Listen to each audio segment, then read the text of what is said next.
अखिलेश यादव का काम है कि हमेशा चलते हुए बैल के लकड़ी लगाने की। रामराज बैठे त्रिलोका, हर्षित भय गए सब शोका। योगी जी संत ही नहीं महासंत है, मैं कहता हूँ।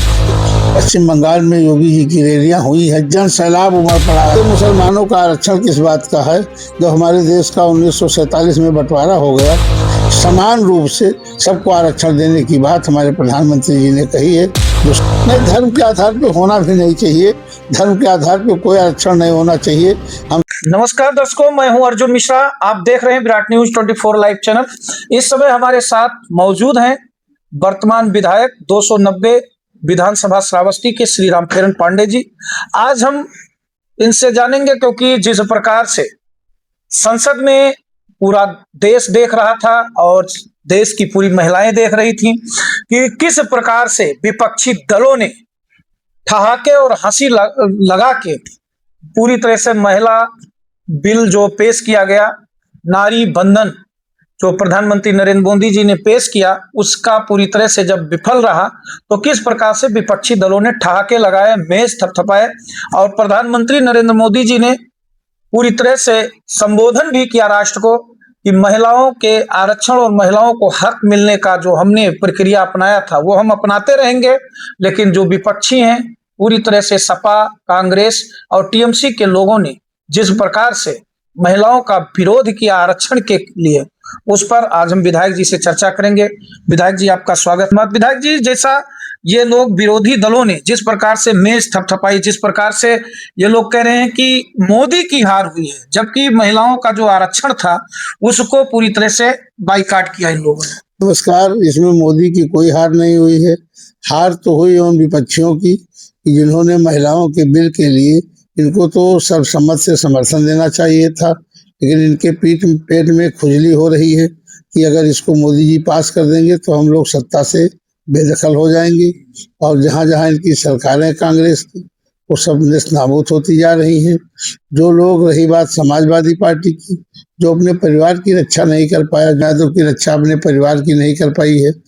और रही बात तत्कालीन मुख्यमंत्री जो आज नहीं हम लोगों के बीच में, स्वर्गीय मुलायम सिंह यादव जी, उन्होंने कहा था कि लड़कों का मन थोड़ा चल गया होगा तो उसके लिए कोई मुकदमा नहीं लिखा जाना चाहिए।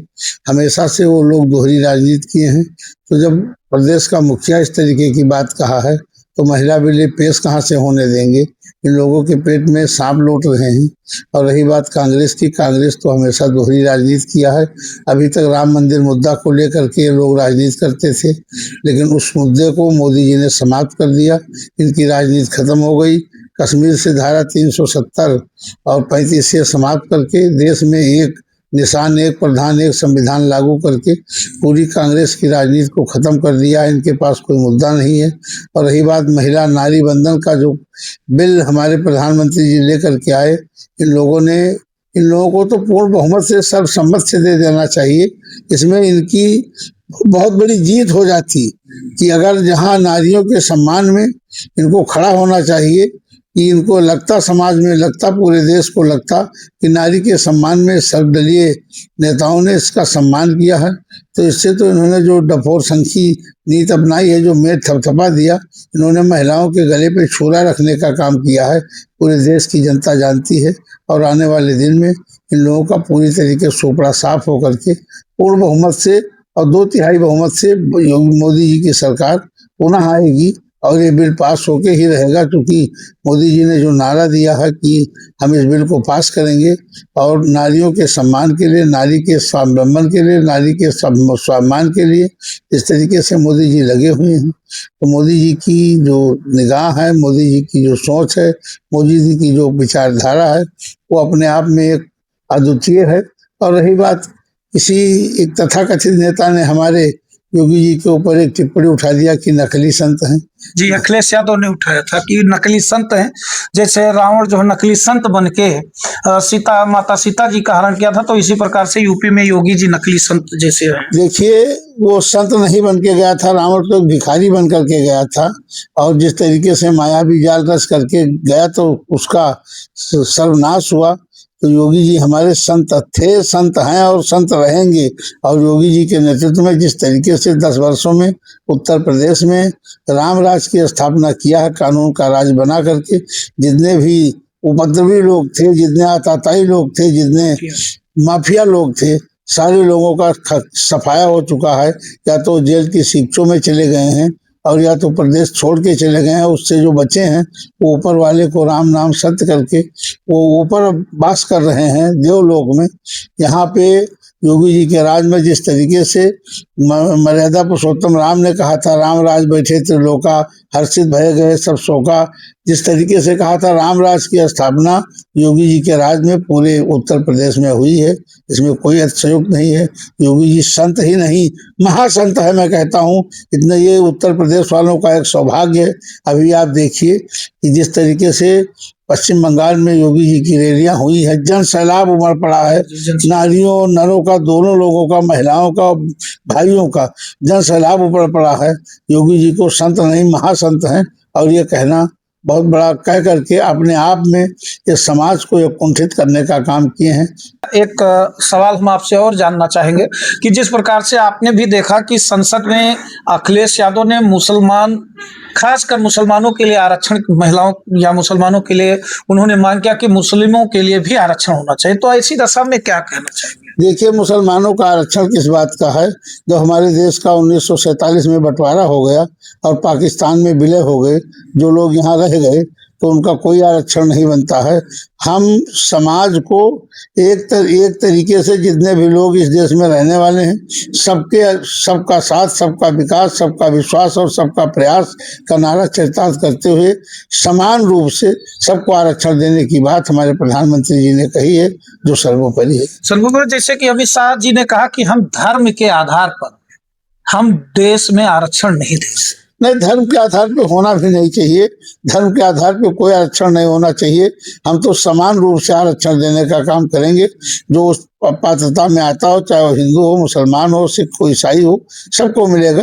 लेकिन पात्रता की श्रेणी में जो 33% में आएंगे उनको आरक्षण बराबर का मिलेगा।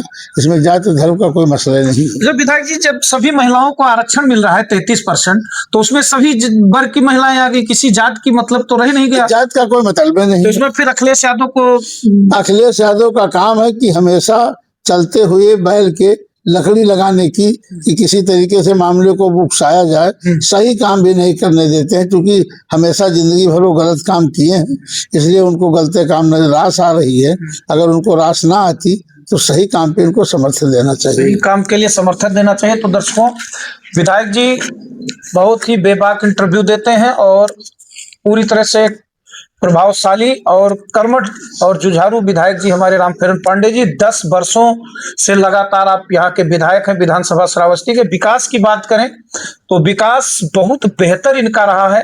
और आप देखिए, गिलौला का आपका बाईपास आपने दिया, इकौना का बाईपास आपने दिया।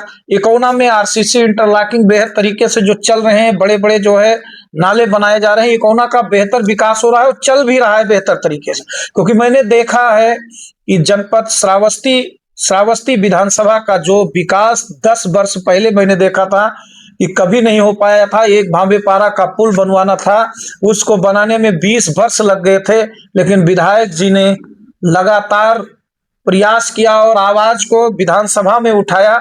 और उठाते उठाते यहाँ तक कम से कम 5-7 पुल, यानी राप्ती नदी का पुल, आप समझ सकते हैं कितने बड़े बजट होते हैं, अरबों का बजट होता है। 5-7 पुल यहाँ श्रावस्ती विधानसभा को दिया गया। सिटकहवा के लोग, सिसवारा के लोग, ये सब कभी सोचते नहीं थे कि इस नदी पर कभी पुल बनेगा, लेकिन आपने बहुत बड़ा काम किया।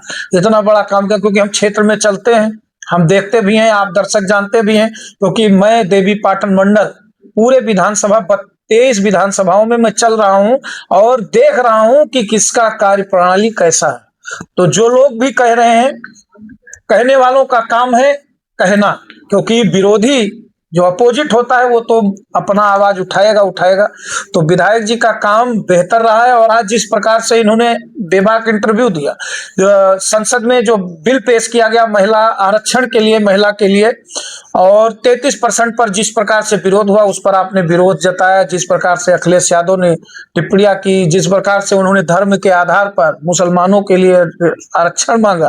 तो विधायक जी धन्यवाद, नमस्कार।